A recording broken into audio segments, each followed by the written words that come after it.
சிங்கம் ஒரு சிங்கம் எப்போ எதுலயும் பெக்யூலியர் தான். ஒரு முறை சிங்கம் கரிச்சிச்சதுன்னா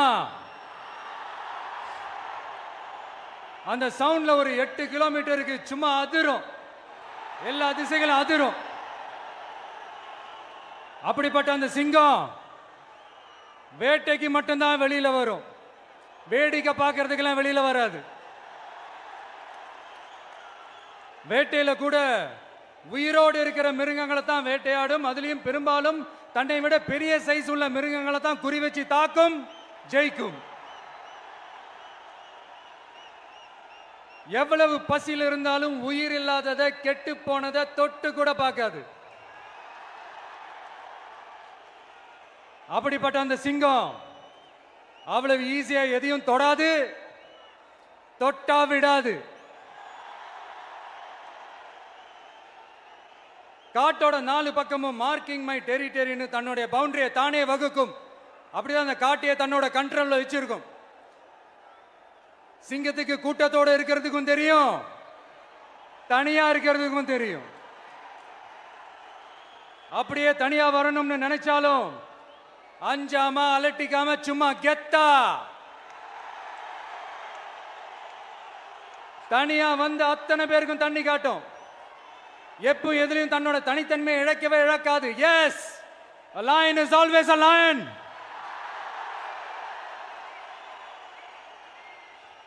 There are so many jackals and other animals in the forest, but there will be only one lion. And even if it is single, it will be the king of jungle.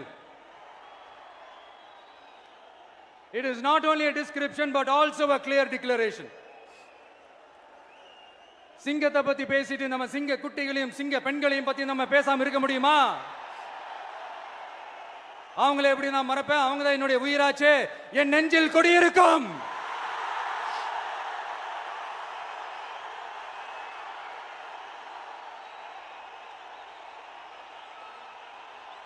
என்னுடைய தோழர்களுக்கும் தோழிகளுக்கும்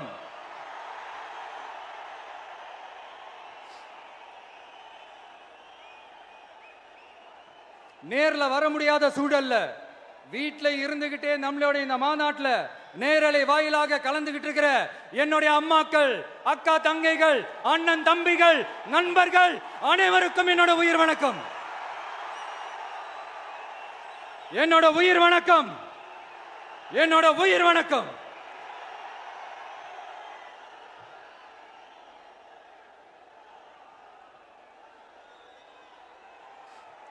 வீரம் விளையும் மாமதுரை மண்ணை வணங்குகிறேன்.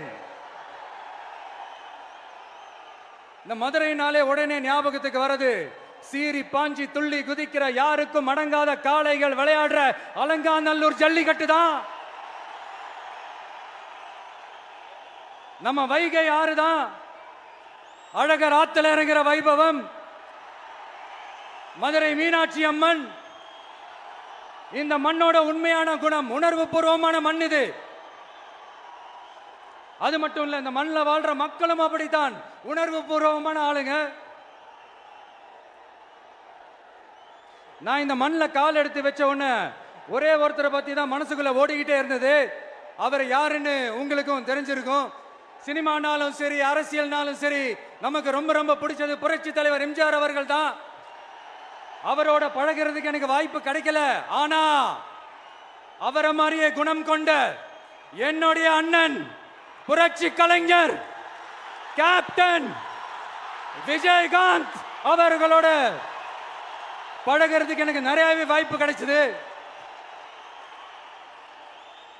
அவரும் இந்த மதுரை மண்ணை சேர்ந்தவர் தானே, அவரை மறக்க முடியுமா?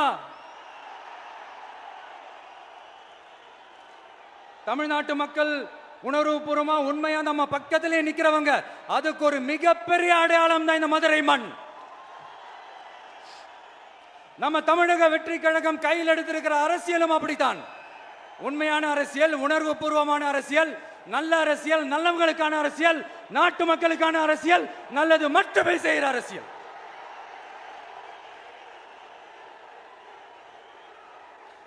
இதோ நம்மளுடைய இந்த 2வது மாநில மாநாடு வாகை சூடும் வரலாறு திரும்புகிறது. அப்படி இந்த மாநாட்டுக்கு பேர் வச்சிருக்கிறோம். 1967லயும் 1977லயும் நம்ம தமிழக அரசியல் ஒரு மிகப்பெரிய ஆட்சி அதிகார மாற்றங்கள் ஒண்ணு நடந்துச்சு இல்லையா? அதே மாதிரிதான் அடுத்த வருஷம் 2026ல அப்படி ஒரு வரலாறு திரும்ப போகுதுன்னு உறுதியா சொல்றதுக்கான மாநாடு தான் நம்மளோட இந்த 2வது மாநில மாநாடு. விக்கிரவாண்டி விசாலையில் நம்மளுடைய ஃபர்ஸ்ட் மாநாடு நடத்தணும், வெற்றி கொள்கை திருவிழா. அதுக்கப்புறமே நீங்க பார்த்திருப்பீங்க தமிழக அரசியல் அந்த தட்ப வெப்பத்தையே மாத்தினுச்சு. நமக்கு எதிராக எத்தனை குரல்கள். ஆனா உங்களுக்கு தான் நம்மளை பத்தி நல்லா தெரியுமே, எந்த குரலையும் காதலையே போட்டுக்காம மக்களோட குரலை மட்டுமே கேட்டுக்கிட்டு நமக்கு எதிராக வர அத்தனை கூக்குரல்களையும் சின்னதா ஒரு சிரிப்போடவே கடந்து வந்திருக்கிறோம். அது இல்லாம நம்ம மாநாட்டில் ஒலிக்கிற இந்த குரல் இந்த ஒற்றை தமிழ் மகனோட குரல் மட்டுமல்ல, ஒட்டுமொத்த தமிழ்நாட்டு மக்களுடைய குரல். தமிழ்நாட்டில் இருக்கிற ஒவ்வொரு வீட்டில இருந்தும் ஒலிக்கிற குரல், ஒட்டுமொத்த உலகெங்கும் வாழும் ஒவ்வொரு தமிழ் வீட்டிலிருந்தும் எழும் குரல். இந்த சினிமா என்கிற மாபெரும் கலை ஆயுதத்தின் வாயிலாக சாதி, மதம், இனம், பாலினம், மொழி கடந்து இந்த நாட்டின் மூளை முடுக்கெங்கும் ரசிகர்களாக இருந்து தோழர்களாக நம்மோடு பயணிக்க துவங்கியுள்ள அனைவரோடும் இணைந்த ஒவ்வொரு மனிதருக்காக ஒலிக்கிற உரிமை குரல். மாநில உரிமைக்காக, பெண் உரிமைக்காக, சமூக நீதிக்காக, சமநீதிக்காக, மதச்சார்பின்மைக்காக உண்மையா ஒலிக்கிற குரல். அதனால் இந்த குரலுக்கு எதிராக இன்னும் இன்னும் எத்தனை குரல்கள் வந்தாலும் ஓங்கி ஒலிக்குமே தவிர ஒரு நாளும் ஓயவே ஓயாது. Yes, it is an unstoppable voice, an unstoppable force.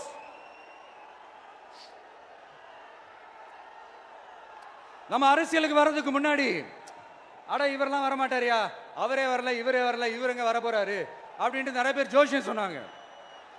அப்புறம் நம்ம கட்சியினுடைய பேர் அறிவிச்சதுக்கு அப்புறம் பேரு தானே அறிவிச்சிருக்கிறாரு, மக்கள் கிட்ட பேர் வாங்கணும்ல, அதெல்லாம் முடியாதுன்னாங்க. அப்புறம் ரொம்ப முக்கியமா மாநாடுலாம் எவ்வளவு பெரிய விஷயம், அதெல்லாம் இவர் ஒத்தால எப்படி பண்ண முடியும், சும்மா பக்கத்தில் புஷியானதை வச்சுக்கிட்டு மாநாடுல எப்படி நடத்தி காட்ட முடியும், அதெல்லாம் அவங்களால முடியாது. அப்புறம் மழை பெஞ்சு எல்லாத்தையும் கெடுத்துரும். ஏன் என் கூட இருக்கிறவங்களே கூட தான் சொன்னாங்க. அதுக்கப்புறம் என்ன நடந்துச்சுன்னு உங்க எல்லாருக்குமே தெரியும். இப்ப புதுசா ஒண்ணு சொல்ல ஆரம்பிச்சிருக்கிறாங்க. அது என்னடானா, ஆட்சியை பிடிக்கிறதெல்லாம் அவ்வளவு ஈஸி இல்லை இல்லையா.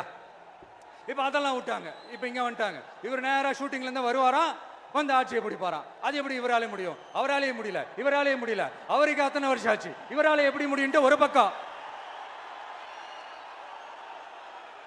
இன்னொரு பக்கம் கூட்டம்லாம் ஓகே தான், அது எப்படி ஓட்டா மாறும் அப்படின்றது இன்னொரு பக்கம். இப்படி கதை, திரைக்கதை, வசனம், இயக்கம், பாடல்கள்,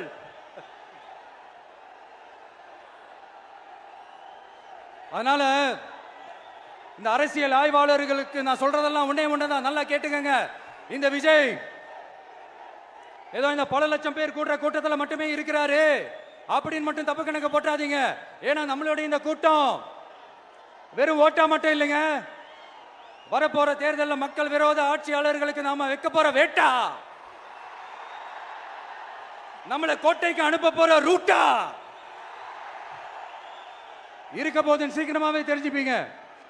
ஏன்னா கோடிக்கணக்கானவங்களோட ஹார்ட்லயும் வீட்லயும் ஏற்கனவே ஆல்ரெடி உயிரா, உணர்வா, உறவா இருக்கிறோம். நம்மளுடைய கனெக்ட் எல்லாம் வெறும் மக்களோட மட்டும்தான். நாம யாருன்னு அவங்களுக்கு தெரியும், அவங்க யாருன்னு நமக்கு தெரியும். நாமளும் நம்ம மக்களும் எப்படி இருக்கிறோம்னு எதிரிகளுக்கு நல்லாவே தெரியும். இருந்தாலும் இந்த விஜய் எதுக்குப்பா வந்திருக்கிறாரு, இவர் என்ன புதுசா என்ன திட்டலாம் சொல்லிட்டாரு அப்படின்னு வேற நிறைய கேள்விகள். இந்த சொல்றேன் தெரிஞ்சுக்கங்க.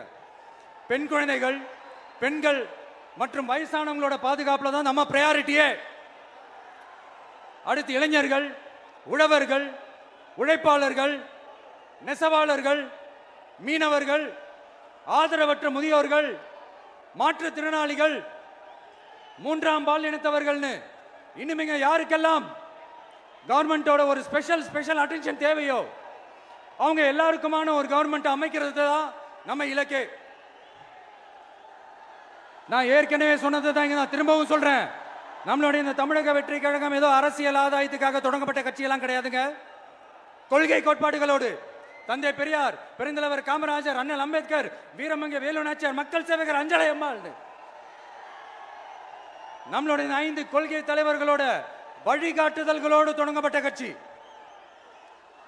நம்ம ஸ்டாண்ட்ல நாம எப்பவுமே ஸ்ட்ராங்கா தாங்க இருக்கிறோம். அதுல எந்த மாற்றத்துக்கோ எந்த சமரசத்துக்கோ துளி கூட இடமில்லை. நம்மளுடைய ஒரே கொள்கை எதிரி பாஜக தான். நம்மளுடைய ஒரே அரசியல் எதிரி திமுக தான். எப்படி? நம்மளுடைய ஒரே கொள்கை எதிரி, நம்மளுடைய ஒரே அரசியல் எதிரி. ஏதோ அண்டர் கிரவுண்ட் ஆதாயத்துக்காக டீல் போட்டுக்கிட்டு டீல் பேசிக்கிட்டு இந்த அலையன்ஸ் வச்சுக்கிட்டு இந்த ஊரை ஏமாத்துற கட்சி எல்லாம் நம்ம டிவிக்கே கிடையாதுங்க. யாருக்காகவும் எதுக்காகவும் எந்த பயமும் கிடையாது. மாபெரும் பெண்கள் சக்தி நம்மளோட இருக்கிறாங்க. மாபெரும் இளைஞர்கள் சக்தி நம்மளோட இருக்கிறாங்க.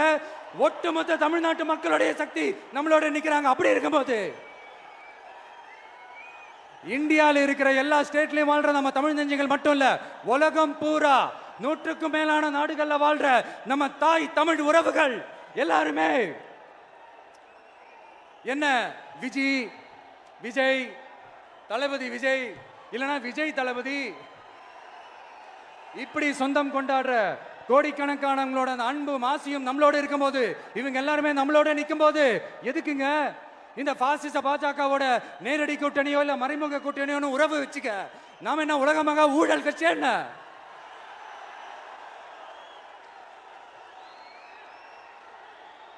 நம்மளை பத்தி சின்னதா ஒரு உண்மை ஒண்ணு சொல்லலாமா? என்னடா இவர் வாயால இப்படி சொல்றாருன்ட்டு யாரும் தவறா நினைச்சுக்க வேணாம். ஏன்னா இது ஒரு விதத்துல ஒரு ஃபேக்டும் கூட. அதனாலதான் நான் சொல்லணும்னு ஆசைப்படுறேன். நம்ம யார் தெரியும்ல? நாம எல்லாருமே சொல்றேன். நாம யார் தெரியும்ல? இந்தியாவின் மாபெரும் மக்கள் சக்தி கொண்ட ஒரு மகத்தான வெகுஜன மக்கள் படை.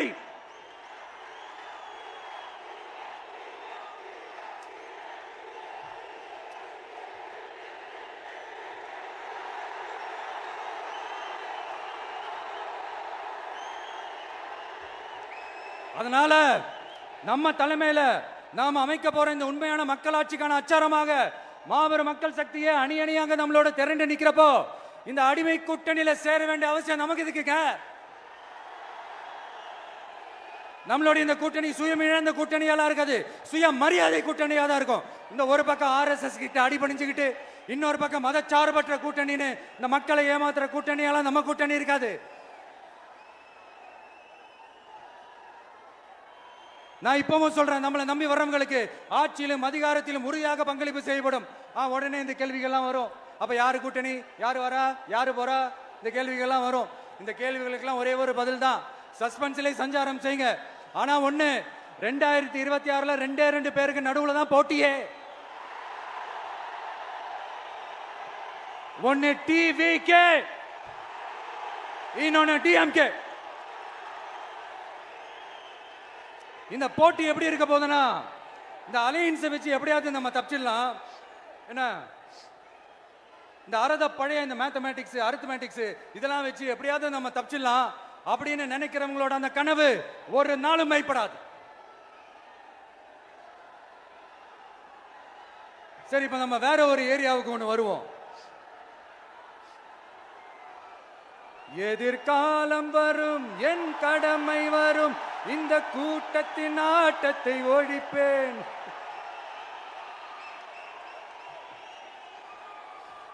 மக்கள் அரசியல் என்ற அந்த சவுக்க கையில் எடுக்கலாமா?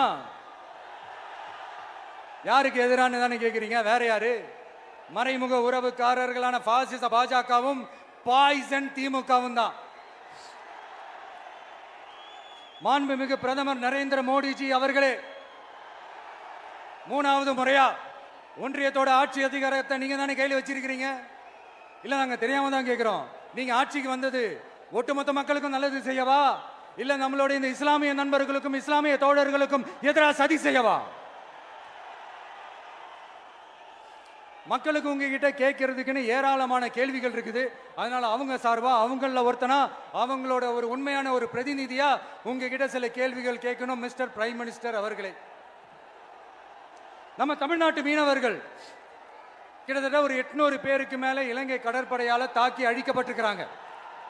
அதை கண்டிக்கிறதுக்காக உங்களை பெருசா எதுவும் செய்ய சொல்லல. சின்னதா ஒண்ணே ஒண்ணு மட்டும் செஞ்சு கொடுங்க.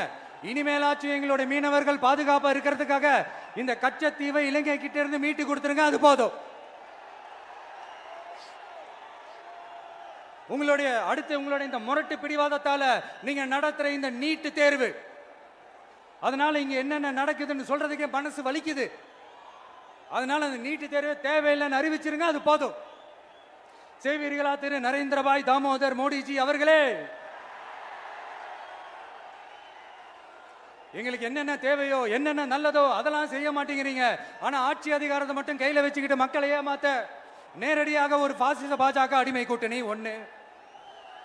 அடுத்து உங்களோட இந்த மைனாரிட்டி ஆட்சியை ஓட்டுறதுக்காக மறைமுகமாக RSS அடிமை குடும்பம்னு இன்னொரு கூட்டணி. இப்படி மக்கள் சக்தியே இல்லாத இந்த ஊழல் கட்சிகளை மிரட்டி அடிபணிய வச்சு 2029 வரைக்கும் சொகுசு பயணம் போயிடலாம்னு திட்டம் தீட்டி வச்சிருக்கிறீங்க. அதானே ஜி? என்ன ஜி? ஒண்ணு மட்டும் சொல்றேன், தெரிஞ்சுக்கங்க. என்னதான் நீங்க இந்த நேரடி மறைமுக கூட்டணி குட்டிகரணம் போட்டாலும் தாமரை இலையில தண்ணியே ஒட்டாது. தமிழக மக்கள் மட்டும் எப்படி ஒட்டுவாங்க?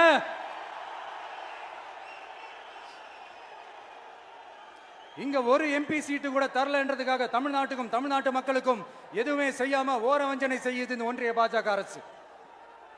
சங்கம் வச்சு தமிழ் வளர்த்த மண் இந்த மதுரை மண். அதனால இங்க அந்த கீழடியில கிடைச்ச ஆதாரங்களை எல்லாம் மறைச்சிட்டு எங்க நாகரிகத்தையும் எங்க வரலாறையும் அழிக்கிறதுக்காக உள்ளடி வேலை செய்யலாம்னு நினைக்கிறீங்க. தமிழ்நாட்டை தொட்ட என்ன நடக்கும் நீங்க பல உதாரணங்கள் இருக்குது. அதனால இதையெல்லாம் மறைச்சிட்டு எங்க மக்களை ஏமாத்திடலாம்னு மட்டும் நினைக்காதீங்க. மத நல்லிணக்கத்திற்கு பெயர் பெற்ற இந்த மதுரை மண்ணிலிருந்து சொல்றேன், உங்க எண்ணம் எல்லாம் ஒரு நாளும் ஈடேறாது.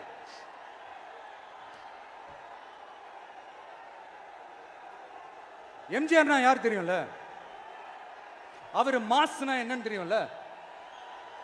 அவர் உயிரோடு இருக்கிற வரைக்கும் அந்த CM சீட்டை பத்தி ஒருத்தராலையும் நினைச்சு கூட பார்க்க முடியல, கனவு கூட காண முடியல.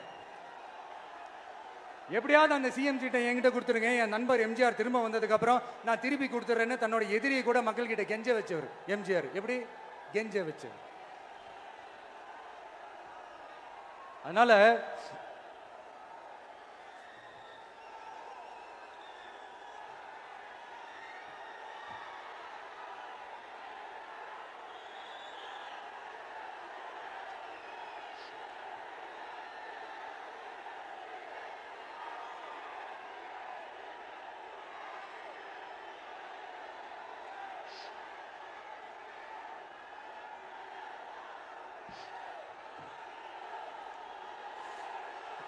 ஆனா இப்போ அவர் ஆரம்பிச்ச அந்த கட்சியை, எம்ஜிஆர் அவர்கள் ஆரம்பிச்ச அந்த கட்சியை கட்டி காக்கிறது யாரு? இன்னைக்கு அந்த கட்சி எப்படி இருக்குது அதை நான் சொல்லிதான் உங்களுக்கு தெரியணுமா என்ன? அப்பாவி தொண்டர்கள் அதை வெளியில சொல்ல முடியாம வேதனையில தவிக்கிறாங்க. 2026 சட்டமன்ற தேர்தலில் யாருக்கு ஓட்டு போடணும், எப்படிப்பட்ட ஆட்சி இங்க அமையணும்னு அந்த அப்பழுக்கற்ற அந்த தொண்டர்களுக்கும் ரொம்ப நல்லாவே தெரியும். அதனால என்ன வேஷம் போட்டுக்கிட்டு பாஜக இங்க தமிழ்நாட்டுக்குள்ள வந்தாலும் அவங்க வித்தை எல்லாம் இங்க வேலைக்கே ஆகாது. இப்படி பொருந்தா கூட்டணியா இந்த பாஜக கூட்டணி இருக்கிறதுனால இப்ப ஆட்சியில இருக்கிற இந்த வெற்றி விளம்பர மாடல் திமுக என்ன செய்துன்னு தெரியும்ல? பாஜகவோட உள்ளுக்குள்ள ஒரு உறவை ஒண்ணு வச்சுக்கிட்டு வெளியில எதிர்க்கிற மாதிரி ஒரு டிராமா ஒண்ணு பண்ணிக்கிட்டு, எதிர்கட்சியா இருந்தா போங்க மோடின்னு பலூன் விடுறது, ஆளுங்கட்சியா இருந்தா வாங்க மோடின்னு கொடை பிடிச்சுக்கிட்டு கும்பிடு போடுறது. இது மட்டுமா? ஒரு ரைடுன்னு ஒன்று வந்துட்டா போதும், இது வரைக்கும் போகவே போகாத ஒரு மீட்டிங், அதை காரணம் காட்டி டெல்லிக்கு போறது, அங்க ஒரு சீக்கிரட் மீட்டிங் நடத்துறது. நல்லா நோட் பண்ணணும் மக்களே, அந்த மீட்டிங் அப்புறம் இந்த இஷ்யூ அப்படியே காணாம போயிருக்குமே. அதேதான் Stalin uncle, what uncle is very wrong uncle.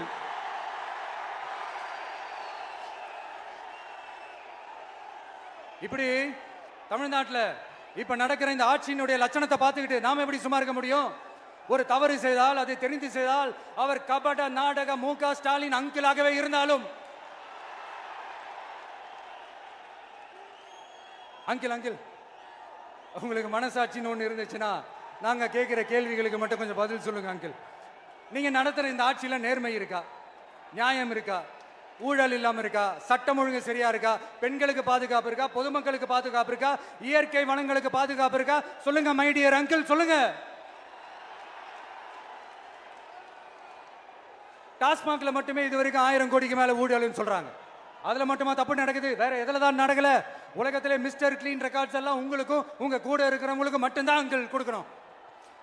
இதை பார்த்து வாயே இல்லாத ஊரு கூட வயிறு வலிக்கு சிரிக்குது. பெண்களுக்கு 1000 ரூபாய் கொடுத்துட்டீங்கன்னா போதுமா அங்கிள்? அப்படியே அது மூடி மறைச்சிடலான்னு பாக்குறீங்களா? படிக்கிற இடத்துல, வேலைக்கு போற இடத்துல, வெளியில போற இடத்துலன்னு அவங்களுக்கு பாதுகாப்பே இல்லைன்னு ஒட்டுமொத்த பெண்களும் கதறாங்க. அந்த கதறல் சத்தம் ஏதாவது உங்க காதுல கேக்குதா அங்கிள்? இதுல வேற உங்க அப்பான்னு கூப்பிடுறாங்கன்னு வேற சொல்றீங்க. What is this uncle? Is very very wrong uncle, is very very wrong. பெண்களுக்கு மட்டுமா பொய் வாக்குறுதி கொடுத்து ஏமாத்துறீங்க? அரசு ஊழியர்கள், ஆசிரியர்களை ஏமாத்துறீங்க, விவசாயிகளை ஏமாத்துறீங்க, பரந்தூர்ல பாதிப்பே வராதுன்னு சொல்லி ஏமாத்துறீங்க, மீனவர்களை ஏமாத்துறீங்க, போதைப் பொருள் கலாச்சாரத்தை ஒழிக்காம ஏமாத்துறீங்க. ஐயோ ஐயோ ஐயோ, very very வஸ்ட் uncle, very very வஸ்ட். எப்படி கேட்டாலும் இவங்க கிட்ட இருந்து எந்த பதிலும் வரப்போறதில்லை. ஏன்னா இருந்தா தானே. இப்ப ஆட்சியில இருக்கிற நம்மளுடைய அங்கிள் பதில் சொல்றது இருக்கட்டும். மக்களை நீங்க சொல்லுங்க, நீங்க உண்மையை சொல்லுங்க. செய்வோம் செய்வோம் செய்வோம் செய்வோம்னு சொன்னாங்களே, சொன்னதெல்லாம் செஞ்சாங்களா? உங்களை தான் கேட்கிறேன், சொன்னதெல்லாம் செஞ்சாங்களா? சத்தமா சத்தமா மை டியர் அங்கிள், கேக்குதா? மக்களோட சத்தம் கேக்குதா? இது வெறும் சாதாரணமான முழக்கம் தான். கூடிய சீக்கிரம் மக்களை போய் சந்திக்க போறேன், அவங்களோட மனசு விட்டு பேச போறேன். அதுக்கப்புறம் இந்த சாதாரணமான முழக்கம் இடி முழக்கமா மாறும். அத்தோட நிக்காது. அந்த இடி முழக்கம் தமிழ்நாட்டோட போர் முழக்கமா மாறும். அந்த போர் முழக்கம் உங்களை ஒரு நிமிஷம் கூட தூங்க விடாது. நடக்குதா இல்லையான்னு பாருங்க.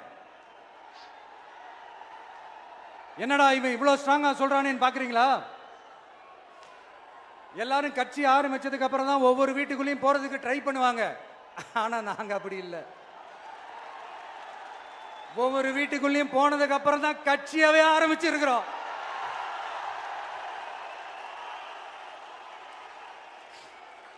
அதனால ஒட்டுமொத்தமா எல்லாருமா சேர்ந்து இந்த திமுக ஆட்சிய, கபட நாடக திமுக ஆட்சிய 2026 தேர்தலில் வீட்டுக்கு அனுப்புறோம்.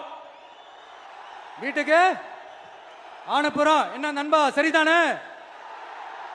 என்ன நண்பி, செய்வீர்கள் தானே? இப்போ உங்களுக்கு சின்னதா ஒரு சர்ப்ரைஸ். நம்ம கட்சியினுடைய வேட்பாளர் பட்டியலை இப்ப நான் அறிவிக்க போறேன். மதுரை கிழக்கு வேட்பாளர் விஜய். இன்னும் முடிக்கல. ஒரு நிமிஷம், இன்னும் முடிக்கல.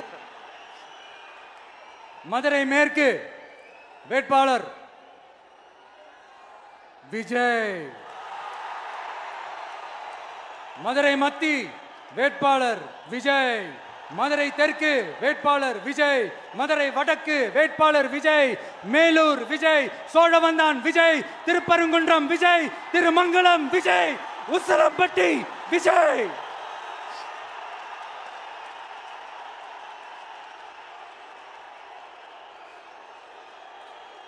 என்னடா எல்லா தொகுதியிலையும் ஒரே வேட்பாளர்னு பாக்குறீங்களா? 234 தொகுதியிலையும் இந்த விஜய் தான். அதாவது உங்க விஜய் தான் உங்க சின்னம். இன்னும் சிம்பிளா சொல்லணும்னா, உங்க வீட்டில் இருக்கிற ஒருத்தர் தான் வேட்பாளரா நிக்க போறாங்க. அந்த வேட்பாளரும் நானும் வேறு வேறு இல்லை. நீங்க அவருக்கு ஓட்டு போட்டீங்கன்னா எனக்கு ஓட்டு போட்ட மாதிரி.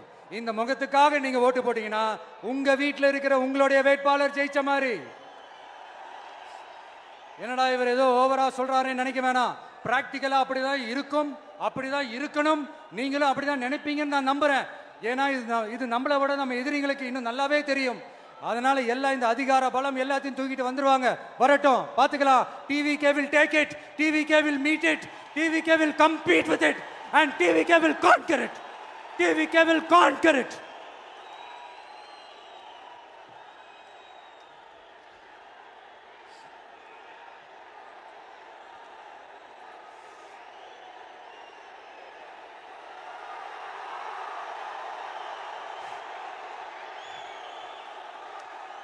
இந்த நேரத்தில் நம்ம மனசுல இருக்கிறத மக்கள் கிட்ட சொல்லி ஆகணும்.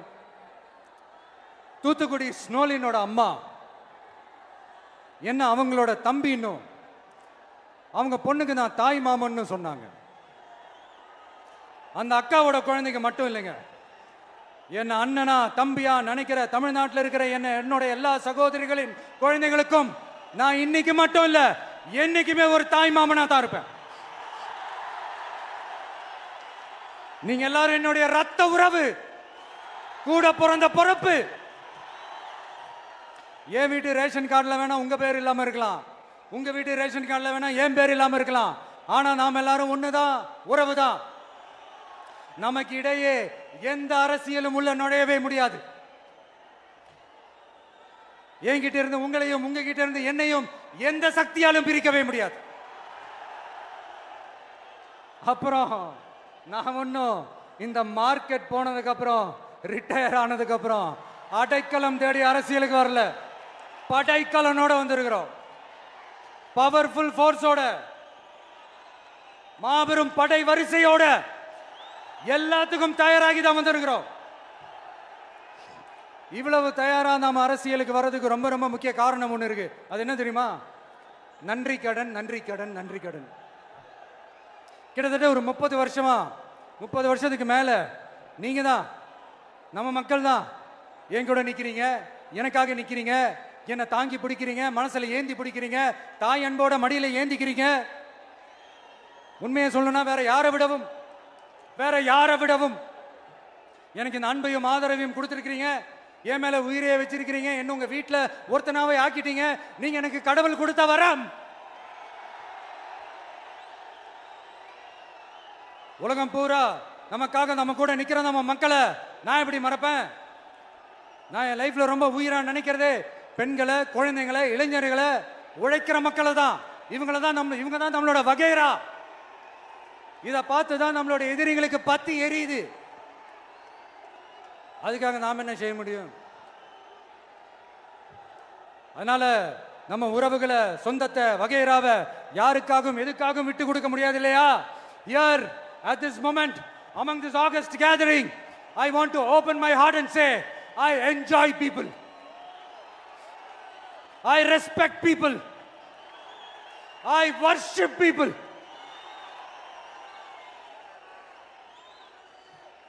சரிப்பா, இவ்வளவு செஞ்ச நம்ம மக்களுக்கு நன்றி கடனா உன்னால முழுமையா செலுத்த முடியுமான்னு கேட்டா சத்தியமா சொல்றேன், என்னால முடியாதுதான். இன்னும் எத்தனை ஜென்மம் எடுத்தாலும் அந்த நன்றி கடனை என்னால தீர்க்கவே முடியாது. அப்புறம் என்ன மானாவுக்கடா நீ வந்திருக்க அதானே கேக்குறீங்க? மைண்ட் வாய்ஸ் கேட்ட மாதிரி இருந்து. வாழ்நாள் முழுக்க நம்ம மக்களுக்காக ஆதரவா துணையா நிக்கிறத தவிர, அவங்களுக்காக உழைக்கிறத தவிர எனக்கு வேற எந்த எண்ணமும் இல்ல. எனக்கு இப்ப வேற வேலையும் இல்லை. இனிமே எனக்கு இதுதான் என் வேலையே. என் கடன் இனி என் மக்களுக்கு பணி செய்து கிடப்பதே. இப்படியா ஹார்ட் டு ஹார்ட் யதார்த்தமா பேசிய பழகிட்டோம். இதுக்கு மேலேயும் எனக்கும் மக்களுக்கும் இடையே இருக்கிற அந்த உறவை பத்தி நான் பேச ஆரம்பிச்சேன்னா ஒரு மாதிரி எமோஷனல் ஆயிடுவேன். அப்புறம் அதை கண்ட்ரோல் பண்றது ரொம்ப கஷ்டம். அதனால என்ன மனசார நேசிக்கிற நம்ம மக்களுக்கு ஒண்ணே சொல்றேன், இந்த விஜய் உங்க விஜய், உங்களுக்கான விஜய், உங்களுக்காக மட்டுமே இருக்கிற விஜய். உங்க கூட நிக்க, உங்களுக்காக நிக்க, உண்மையா நிக்க, உணர்வோட நிக்க, உறுதியா நிக்க, உங்க கூட பேச, உங்களுக்காக பேச, உண்மையா பேச, உணர்வோட பேச, உறுதியா பேச, உங்களுக்காக சேவை செய்ய உங்க விஜய் நான் வர.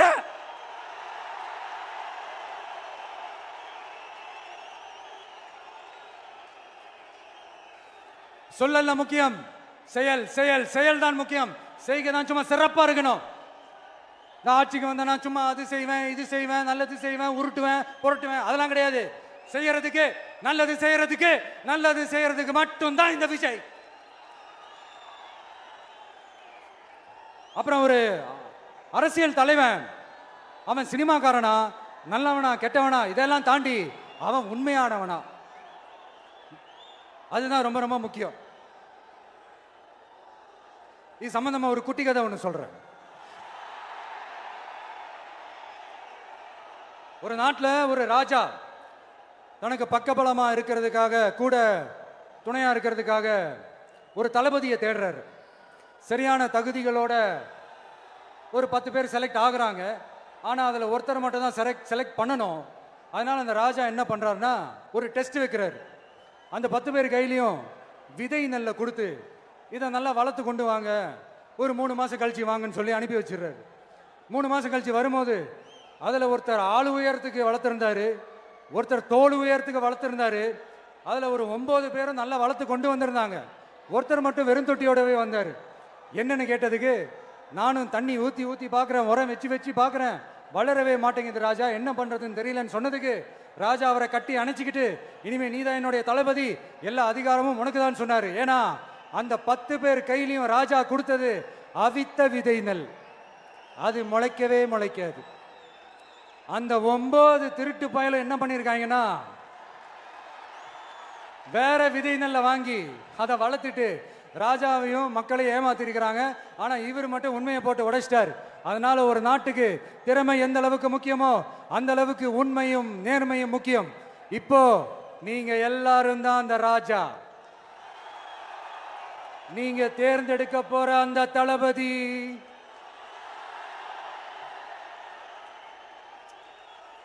சும்மா சினிமாக்காரன் சினிமாக்காரன் சினிமாக்காரன். அம்பேத்கர் அவர்களை தோக்கடிச்சது சினிமாக்காரன் இல்ல, அரசியல்வாதி. காமராஜர் அவர்களை தோக்கடிச்சது இங்க விருதுநகர் பகுதியில் தோக்கடிச்சது சினிமாக்காரன் இல்ல, இன்னொரு அரசியல்வாதி. இன்னைக்கும் நம்ம கூட வாழ்ந்துட்டு இருக்கிற நல்ல கண்ணு ஐயாவை தோக்கடிச்சது சினிமாக்காரன் இல்ல, அரசியல்வாதி.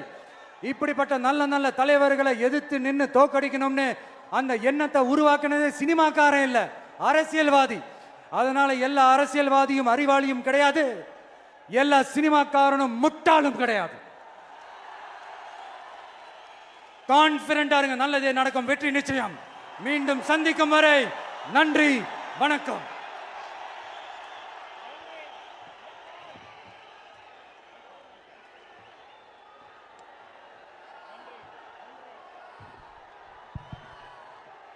தமிழக வெற்றி கழகத்தினுடைய வெற்றி தலைவரின் வார்த்தைகள் நம்முடைய வேத வாக்காக எடுத்துக்கொண்டு நிறைவேற்றுவோம். கட்டுக்கடங்காத கூட்டத்தின் நலன் கருதி தீர்மானங்கள் தனியாக வெளியிடப்படும் என்று சொல்லி நன்றி உரை தருகிறார் நம்முடைய மாவட்ட செயலாளர் அண்ணன் தங்கப்பாண்டி அவர்கள். தமிழக வெற்றி கழகத்தினுடைய வெற்றி மாநாட்டில் தமிழக வெற்றி கழகத்தின் வெற்றி மாநாட்டில் சிறப்புரையாற்றிய அருமை அண்ணன் கழகத்தின் தலைவர் தளபதி அவர்களுக்கும் இந்த மாநாடுக்கு வருகை தந்துள்ள கழக தோழர்களுக்கும் மதுரை மாவட்டத்தின் சார்பாக நன்றி நன்றி நன்றி. மதுரையில் இருந்து சொல்கிறோம், சந்திரன் வந்து விட்டார், சூரியன் மறைந்தது, சந்திரன் பிறந்தது. வெற்றி தலைவர், வெற்றி தலைவர், வெற்றி தலைவர். நன்றி.